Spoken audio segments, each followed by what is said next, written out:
Go John, first question on the right side, third row or second row. Joe, John Corrales, Boston Sports Journal. Congratulations. Thanks. I guess, first of all, you've been so intense throughout this whole thing. What does it feel like to accomplish the goal? It feels good.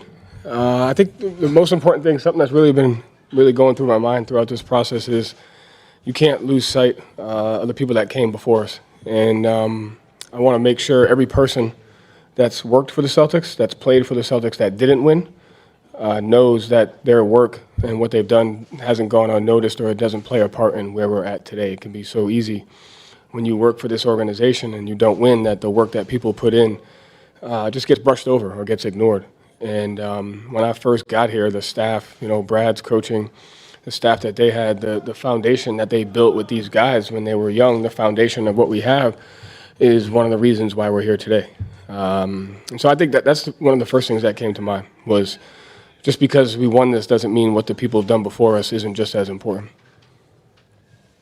Fifth row on the left. It's been Fox Sports. The Payton shot, what did that mean for you guys as a team? And did you put him in specifically for that? Yes. Payton's one of the best competitors. He's one of my favorite people in the world. Just the way he competes, the professionalism, and just for his ability to take pride in stuff like that. He's really grown as a player this year to becoming a well-rounded player on both ends of the floor, and he won us games. And I think he won us moments. And as the playoffs go on, obviously sub-patterns change and things change, but those guys have to win moments of games for you, and Payton did that twice for us, and that is just as important as any other plays that happened throughout the series and in the playoffs alone. And I got a huge heart for him. Standing on your left, Tim.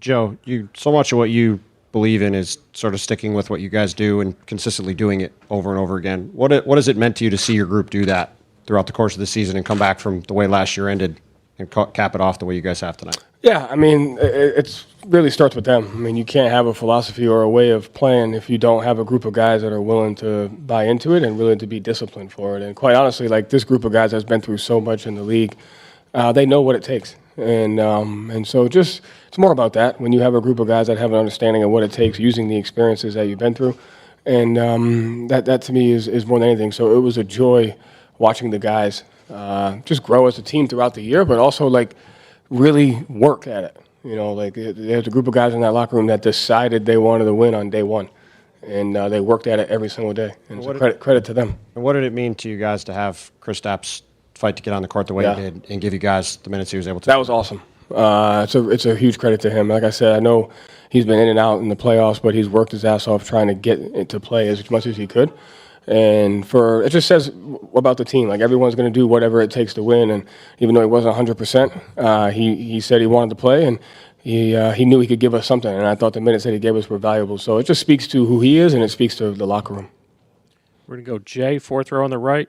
John, then Jay in the back, and then Kristaps is going to come up. Coach, as you guys were putting up historical numbers in the regular season as far as point differential, efficiency, top two on both ends of the floor, I wonder how important was that to you as an analytical person in regards to sort of checking boxes and building towards where you are now?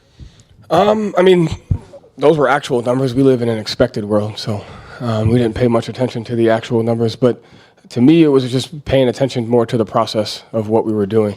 And there were obviously some things that we had to improve upon from last year analytically to make up for some of the stuff that we lost.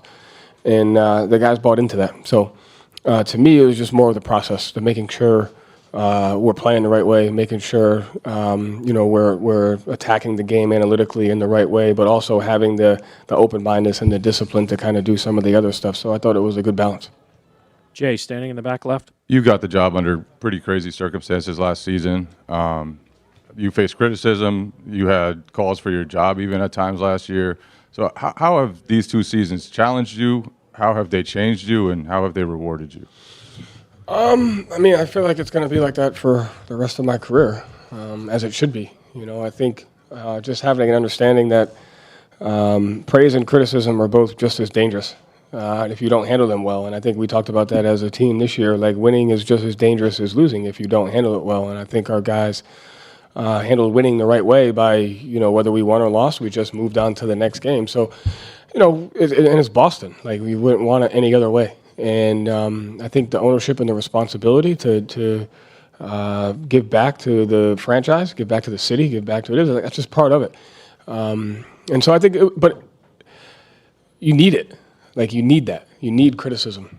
You need praise. You need expectations. All those things go into making who you are as a person, making who you are as people, as an organization. So just have an understanding that they're never going to go away. If someone tells you good job, that's just as dangerous as someone telling you suck. But you need both of them in order to get to where you want to get to. And there's no place I'd rather be. Thank you, Coach. Thanks. Porzingis will be right up.